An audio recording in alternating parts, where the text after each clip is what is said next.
Now, as you probably know, President Tinubu has presented a 27.5 trillion naira or $34 billion spending plan for 2024 to lawmakers, prioritizing the economy and security. It's his first full year budget since he took office in May, which he says offers renewed hope. Nigeria is, of course, Africa's largest oil producer, but it is currently facing soaring inflation and increased food and energy prices following the government's removal of subsidy payments earlier in the year. So, with the currency, the naira falling, and Nigerians facing debilitating economic headwinds that are getting in the way of growth and progress, how much does this budget meet the expectations of Nigerians? And is it likely to improve or impair the economic and investment climate in this country? Well, for more on this, I'm joined now in the studio by the policy strategist, political commentator, and group CEO of the global investment and trade company Baba Yusuf, and by the development expert and business and economic analyst, Dr. Raimi, who I have to say is also an APC chieftain. Thank you very much indeed to both of you. Thank you. Thank you for having us. Let me come to you first, Baba Yusuf. What are your thoughts on this new budget? Is it what you hoped it would be? Well, to be honest, Charles, it's a budget that, from my own perspective, I was waiting to see. I didn't want to second guess the president. I would rather wait and evaluate the situation objectively. But the interesting part of it is the general, what I call mood of Nigerians prelude to build up to the election. And even on the day, Mr. President, budget, even on the day Mr. President presented the budget, for the first time in a long time, there was this nonchalance by citizens with regards to the day is a budget day. And that speaks volume with regards to the feelings of Nigerians at the moment. That being said, Mr. President presented a budget that he christened Budget of Renewed Hope. It is, to my mind, the normal, what I call transactional budget, year on year. You look at the elements. But the important part of it for me, the takeout that I give kudos to Mr. President, are the critical elements in terms of priorities, defense and security, in terms of poverty alleviation, education, etc. What remains to be seen, to my mind, is how Mr. President will own this budget. Of course, he inherited the 2023 budget. How will he own the 2024 budget in terms of delivering the promises made, with regards to the renewed hope? Well, that's the top line from you. I mean, we'll get into a bit more of the nitty-gritty, but let me come to you, Dr. Raimi, knowing, of course, that you've been hanging out with your chums in the APC and, over a cup of tea and all the rest of it, talking about, the monies that have been appropriated or been put into that thing. I mean, does it mean, I know, in fairness to you, that you've always been objective, irrespective of your affiliations with the APC. Does this budget meet your expectations?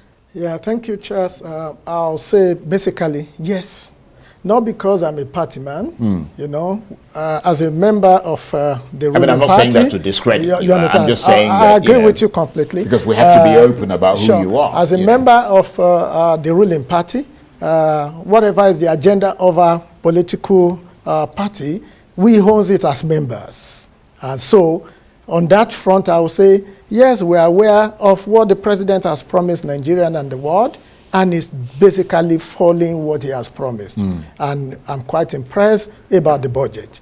However, beyond being a member, I'm a professional of almost 30 years in practice. If every federal government budget meets our requirement as a private sector practitioner of almost 30 years, it will be a good thing for my practice, for the practice of the private sector, for investors, both home and abroad. So this particular budget, which is Christian Budget of Renewed Hope, truly is a budget of renewed hope. And we can begin to ask, why do we say it will renew hope? It will renew hope in reducing, if not totally eliminating, insecurity in our country based on the amount budgeted for defense and security. It will renew hope even to provide food, which has been a basic problem in recent years. Food insecurity has been one of our problems, and because of the amount that has been voted into fighting insecurity, many farmers will go back onto the land, and I believe in the next year that we are approaching, there will be reduction in food scarcity, as it were. It's a renewed hope budget because it will also give opportunity to granting about 50 billion naira loan to students. Is a renewed hope because even the health facility, the health sector has been given a lion's share of this budget. Is a renewed hope because it has reduced the amount of borrowing that Nigeria is going to now begin to borrow. Is a renewed hope because from 3.76, the GDP will grow by 3.76 from about 2.54. When you look at every section, it's a renewed hope because the astronomical exchange rate of naira to dollar, which at a point was 1,200, 250, has been estimated to be about 750 naira per dollar. Is a renewed hope because the president has promised that there will be an enabling environment for businesses to triumph. Is a renewed hope because there will be every sector will be more focused in order to attract investment and bring quality life to everybody. So I believe it's not just a renewed hope. For me, I will say, in addition to being a renewed hope budget, is a realistic budget, given the parameters that have been set. Right. And Baba Yusuf, is it a realistic spending plan in your assessment? Because he's talking about projections and estimates. I mean, one of the things he talked about there, beyond the spending, spending money for students and all that, which is, fine because the students have to pay for their school fees and so on, but the estimates that are being made, I mean, I'm trying to see from your point of view how realistic they are. That inflation, which is now at 27.33% and is expected to get to probably near 30% by Christmas, which is about a month away or so, will by 2024 come down from 27.33% to 21.4% or so. I mean, how realistic is that? And I'm wondering whether this budget addresses the other key elements that will help not only to reduce poverty that you talked about, but improve the economic and the investment climate in the country, which I imagine is something that is important to you because you run an investment company. Thank you very much, Charles. With regards to the assumptions, I wrote in my column that there are some assumptions there that, well, if you compare with the immediate predecessor of President Bola Ahmed Tinubu, is a bit conservative. If you look at the crude oil benchmark, $77, this seems to be more realistic. But moving on from that, if you look at the 750 to $1, considering now taking up from the inflation rate that is galloping. Absolutely. All right, and we don't seem to be able to slow it down because slowing down an inflation is not at a whim. It is dependent of other impactful variables. And looking at it on the short term, it's like turning around an airplane or a train. It's not going to happen. On the flip side, Charles, it has to also be dependent on other variables. Let's not forget that the IMF projected our growth to contract in 2024 as against what it is now, hovering about 3 to 3.1.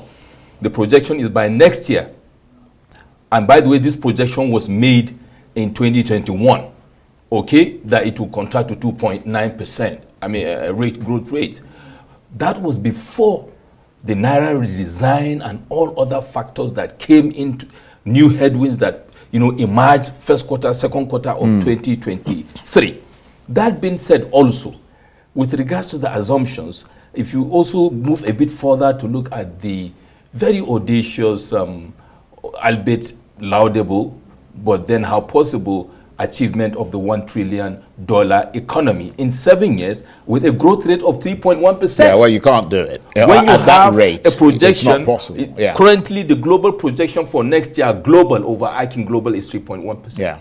Charles. So, we need to be very careful with this with regards to what I call the laudable intentions. And with that, I couch a phrase to say, I would like to see President Bola Ahmed Tinubu in disposition and action, moving, on from the what I call the boldness of assertions to inculcate the practicality of discipline and the political will of execution. Charles, the alignment of our fiscal policies with fiscal discipline is what I'm trying to say in a nutshell. And discipline is a key is word. The key. Then. And what, key word. In a nutshell, for our viewers, for those that don't understand this, what is fiscal discipline? It's actually finding the ideal balance between our expenditure and our revenue, Charles. Talking about cost of governance, structure of governance, containing budget padding. We had the former chairman of ICPC in 2021, over 100 billion naira inserted in the budget.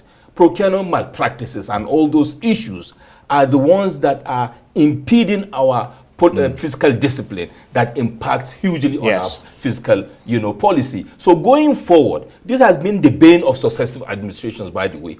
I hope to see in disposition and action, and that is why I call that phrase, Mr. President, bringing this into play, understanding that he's going to run a performance-driven government to ensure that we are able to have an effective 2024 budget before we even look at the 7 year down the line, whether it is achievable or not. Those are very good points. Let me come to you, Dr. Raimi. I mean, I don't know if you agree or disagree with that assessment, but a lot of leading economists and leading analysts, like Baba Yusuf here, have suggested that this budget will be bad. I mean, not him saying that, but generally, for the Nigerian economy, because let's just take one thing, it relies heavily on borrowing to fund it.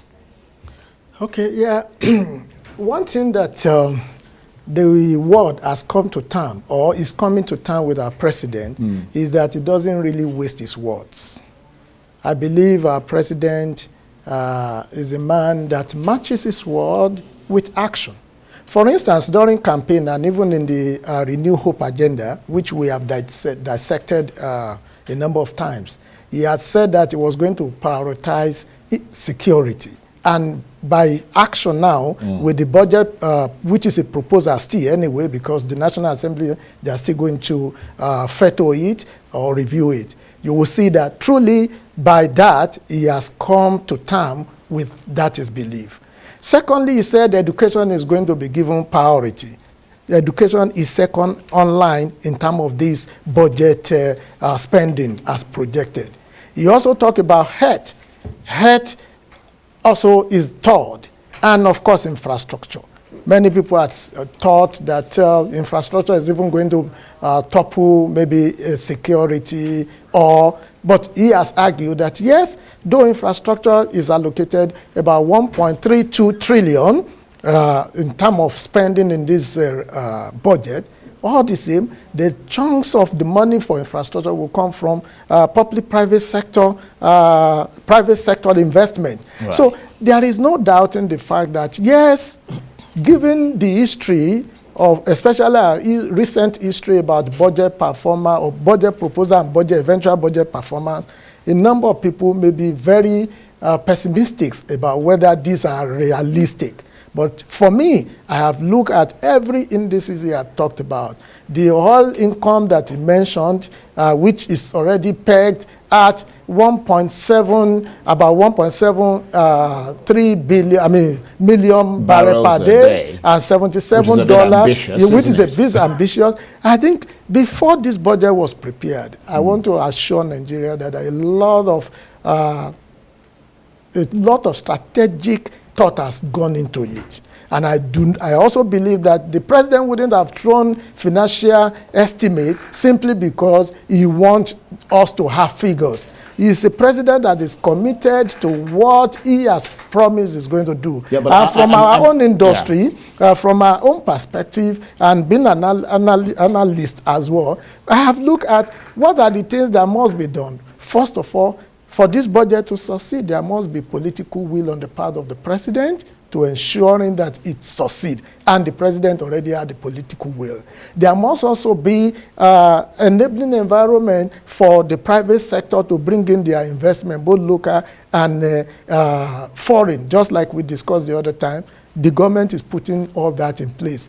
Also, there must be an alignment, and I agree with him, there must be an alignment between fiscal policy and monetary policy. I also mentioned this in the last interaction we had.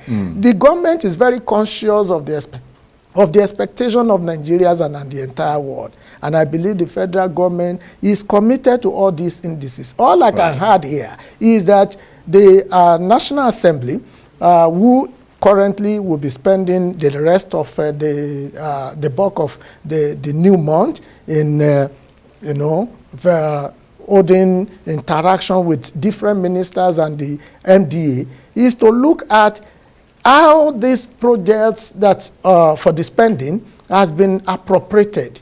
For me, I also have an expectation, just like many in Nigeria, that yes, this budget should be appropriated according to the needs that will impact Nigeria. Okay. That is exactly what what I want to. I think there's a lot of concern about the fact that 45% of that budget, some $10 billion, has been earmarked just to service debt. And obviously the debt is not going down. And of course, there is concern, I think you raised that earlier, about projected revenue that the government is expecting to fund this budget. There's a lot of talk about a large proportion of the funding, in addition to the things that he said, coming from revenue such as taxes, for example. But I'm wondering whether those tax revenues, I mean, they haven't already increased. They're projected to increase after a large number of people will be brought into the tax net in a country where tax avoidance is extremely high. Very, very good point, Charles. And also to add to that, apart from the tax net, even within the framework of the existing tax net, we want to, how sure are we are actually reining in the entire tax? Of course, we have a presidential committee on tax reform led by a very erudite tax expert. But then what remains to be seen is how that will play out. I want to see in disposition and action. I'm a proponent, from a strategic and investment perspective, that Nigerians get value for their money. What I call the big businesses, are huge culprits with regards to not paying taxes. So let us also deal with what we already have while we are expanding the tax net, so that we don't overburden, the informal sector, which is almost 80% of our economy, within which we have over 133 million multidimensionally poor, and you have what I call the big boys, strolling around, and we have a lot of tax exemptions and all that we need to rein in now. Moving on from there, I believe, and I've said in Morning Fora, tax is not enough, Charles. We need to be creative in terms of reining in our revenues. The economic diversification, disposition, and strategy going forward needs to be clear on the short to mid-term. We don't have the long term, in terms of foreign direct investment when you talk about that. And when you also talk about the fundamentals to enable reining in these revenues, domestic and international. Security is critical. I hear a lot of conversations about the chunk of money allocated to, security. Hello, this is not the first time they are getting that top line. But then, how effective has that been in reining in? We have today places in this country within the Northwest and Northeast, farmers having to pay royalties and tax, one to federal government, one to state government, one to local government, and one to bandits. And we know it's a fact. So we want to see us moving from there to rein in as much revenues, value chain and all that, for us to say we're able to expand that. But importantly, to close with this, Charles, we can get as much revenues as we can. If we don't deal with wastages, if we don't deal with leakages, if we don't deal with corruption, we are as good as 15 years behind in the next 4 years. Very good point. So final word from you. We've got 30 seconds. Okay, the final word is that this is the first budget that the president has presented, President Bola Ahmed Tinubu. The first full budget. The first full budget. And Nigerians should have belief and trust that all the deliverables are well intended, and we should give all the enablement, all the support that is required to make it work. And I want to believe that we will all be a partaker of the benefit of 2024 budget for Nigeria. I want to thank you very much indeed. Dr. Taufeeq Raimi is a development expert and business and economic analyst and an APC chieftain. And of course, Baba Yusuf is a policy strategist, political commentator and group CEO of the Global Investment and Trade Company. Thank you very much indeed. You're most welcome. That's it for this edition of Arise Prime Time. Join us again tomorrow. From me and the entire team here in Abuja, bye-bye and thank you for watching.